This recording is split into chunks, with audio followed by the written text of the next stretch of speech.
Let's start with a little fun. Cady, are we alone in the universe? Well, I look out here and I see a lot of friends. And we're on a journey to Mars, and I'd like to meet you right there. I'll ask her a serious follow-up about man or human space travel now that we have so many women astronauts. But I want to begin with a general question. All the people who come here are self-selected in a way. They are saying, we want our lives to make a difference. We want not only to achieve whatever our individual career motives are, we want to have an impact on other people, whether they're around the corner or around the world, that is positive. We know sort of that technology and other forces and the stunning diversity of like-minded people make it possible. But what do we have to have inside? So I want you to just run one by one. And we'll just start and just talk about, were you afraid when you started down this path you're on? What were the personal risks? How did you overcome it? The great French painter Henri Matisse said, creativity requires courage. So you've not just been successful, you've been successful in a creative way that has the potential to help untold numbers of other people. Let's begin with you. And this is a pretty steep career lunge for a Muslim woman, right? So how did you do it? And what were you afraid of? And what were the obstacles you faced? Well, I actually don't think it's too steep for a Muslim woman, right? I think that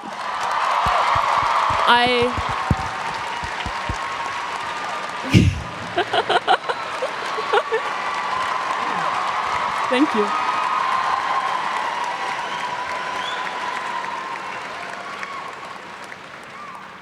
I believe that I move in the consciousness of a long history and tradition of Muslim women speaking truth to power.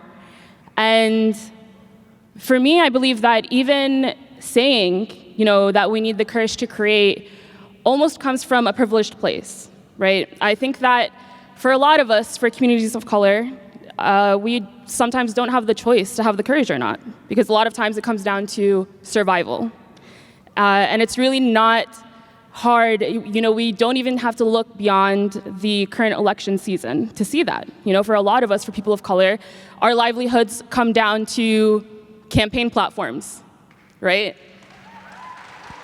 Politicians are literally using our livelihoods to come up with positions and running entire campaigns around that in ways that adversely affect our lives. So for us, reclaiming our narrative as Muslim women, as women of color, was a means of survival. And really, fear pales in comparison to that. One of my earliest inspirations was the incident with Muhammad and Jamal al-Durra, which, Mr. President, I'm sure you remember. I think it was at the tail end of your presidency. That happened when I was 8 years old. My parents are sitting in the audience. They, all throughout my childhood, they always had the TV on Arabic satellite. So it was always running with Arabic news coverage, seeing what was going on in the Middle East. So I was exposed to that type of senseless violence from a very early age. And I always felt like it was imperative for us to redirect the narrative. And 9/11 happened only a year later from that time. 9/11 happened when I was 9 years old.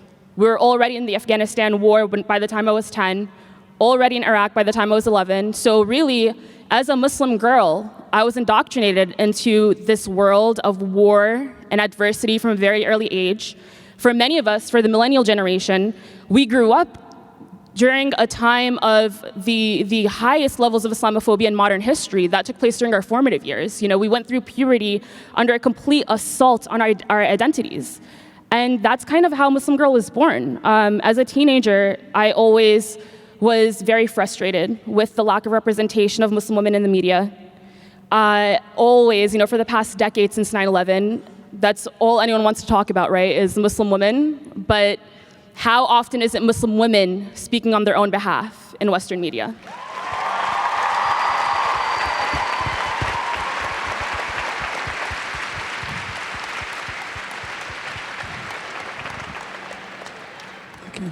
So let's move from you to Wael. Passing the mic. So, Wael, talk a little about your experience. When you were very active in trying to organize what became known as the Arab Spring in Tahrir Square. We all know what happened afterward, and it was predictable, and to me should not be cause for giving up the efforts that you started, not just in Egypt, but in general. But how did you deal, first, how did you get up the gumption to do what you did in the beginning, and then how have you dealt with the aftermath? And what advice would you give to people when they start something that is good and it doesn't always turn out exactly the way they want? Because I'm constantly amazed in the public discourse today where people say, well, we did something that was good and it didn't have immediate positive results, and we may have to keep working for several years, and we must have been wrong if we didn't have instantaneous success. And my experience that anything that's worth doing has to be fought for quite a long while. So talk a little about that and tell them about it, because he really was, for those of you who remembered watching, one of the people who was present at the creation, and he's had to deal with a set of circumstances that all of you will have to deal with, perhaps in less dramatic terms, but it will be no less real to you. Thank you. I think people mistake courage by having people that are fearless. I'm someone who's always afraid and always scared, and the one thing I notice is like I have to overcome my fear and insecurity, and this was evident in everything that just happened, that have been happening in Egypt. So I remember the very first time I got into activism has a lot to do with the fact that many of my friends actually started caring about the country and started getting frustrated at how the situation is. I was born in 1980. 1 year later, Mubarak was the president of Egypt, and for 30 years, the same regime has been controlling us, has been instilling fear into our system. We were afraid to call for change until everything that happened starting the early 2000s, when some of the workers started to call for their rights, and the youth started flooding the internet looking for knowledge and aspiring for change, and that got us all together, and that was very important. The fact that we managed to collectively overcome our fear was very pivotal. Talking about the fear, I actually remember one of the incidents that happened during the time I was managing the activism page I did. So basically, just for those who doesn't know the story, I started a page after the police killed an Egyptian young man, and that page grew into 100,000 in 3 days. And I was like, holy shit, what is going to happen? I had no idea. I wanted to start something that expresses my frustration and to try and get the police to stop their violence. But all of a sudden, 100,000 people have actually been part of this, what I never called at the time the movement. So a few months later, as the movement was progressing, we're doing a lot of activities, I did a small technology mistake that released my name to a small set of the users on the page. And I could not sleep that night. I was totally fearful. I was hoping and praying that none of those people were like the state security people who have been looking for, who created that page. And I was hoping I even had like some of these feelings of like, oh my God, why did I put myself here? The reason why I keep talking about this is like, I thought at the very beginning that there are those people who are courageous, who are world leaders, who are great, who have no failures. And then there is us, who are basically the normal, ordinary people. And I just learned that this is actually not true. We tend to repeat the stories of those people.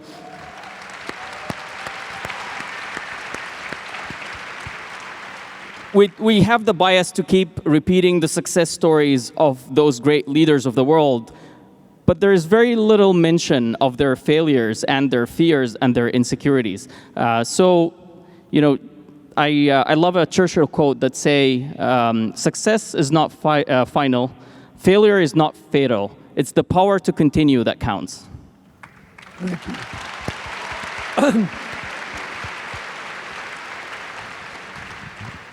I think it's really important what you just said, because many people in leadership positions in companies and NGOs and countries, they find it almost impossible to say, we tried this, it was wrong. Or we made a snap decision, it was wrong. And they think because the clamoring class will jump on any admission of error as if you're a bad person or incompetent, real people have to look in the mirror every day and talk about, they look at themselves and they say, I tried that, it didn't work. I made a mistake, I wish this or that had happened. And I think one of the things maybe, I know it's tough now, but one of the things I think may be a lasting damage, all of us who watched the young people in Tahrir Square, I think thought, on balance, we'd never seen so many impressive women and men together at one time in a circumstance of solidarity. Maybe we'll all get a little more comfortable with discussing what didn't work. That's the best way to get to what will. Let me go ask Cady a serious question, and then I'll ask Salman and Ben one. Were you scared to go up in space? You make your decision about whether you want to be sitting in that rocket long before you ever end up, on your back on the launch pad. But I often tell, kids at school, when I'm talking to the younger kids, I say, well, there is things that I'm worried about, that I'm scared about, and most of it involves making a mistake. I was part of launching the Chandra X-ray Observatory. Almost everything you ever hear about black holes comes from that telescope. It, at the time, was valued at 1.8.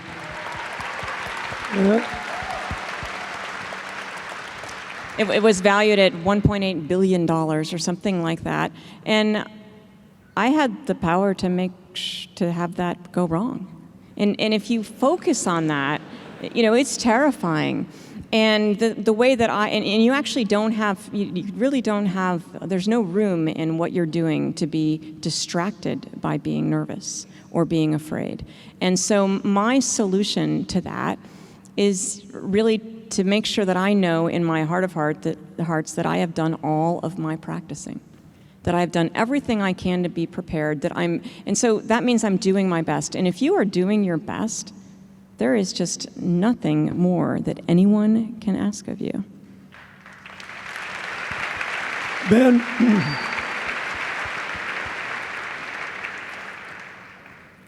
you're young, and if somebody described the achievements of Pinterest, you'd probably think, well, it was an overnight success, but for you, it must have felt like an eternity, because for the first several months, I think you only had about 10,000 users, and then it exploded. What was it like in the beginning when you were wondering if it was going to work? And did you ever once consider stopping before it took off? Yeah, for me, it's funny, I was actually really afraid to start a company in the first place. And actually, a lot of what you said really resonated with me. I'd grown up reading stories about like Steve Jobs or all these people. I'm like, I'm nothing like those people. But I just really loved the internet, and I knew I wanted to try something. And I remember talking to my grandfather, and I was telling him maybe I should start a company. Here are all the things that might go wrong. And he grew up in China and was a scientist. And he's like, well, but don't forget about what might go right. And I thought that was actually a really powerful thing. It's really so easy to tell yourself what goes wrong. So I left my job in 2008, and actually the first 3 companies that I started all failed. They failed with no employees, no users. Some of them failed with no product that worked. And 2.5 years later, when we started making Pinterest, even though we only had a few users, it felt a lot better than having none at all. And that got me really excited. I always tell some of my friends, I had built this one product once that it was online and it went down overnight, and we had software that would tell us if it went down, and it would email you. It would ping and it would email if it went down. And we'd been up really late, and I fell asleep, and I woke up and I had a whole inbox full of emails. It'd been down all night, but none of them was from like a human being. And I was like, oh man, only this robot noticed. And so even though we only had a few users when we were small, and there were other companies that were growing really fast, I really cherished that. I cherished that somebody had used something that we had helped to make, and that made me want to keep going, to kind of take one step. And I don't know, I think that the only way to get anywhere is one step at a time, and that's how Pinterest has grown over the years. Mm-hmm.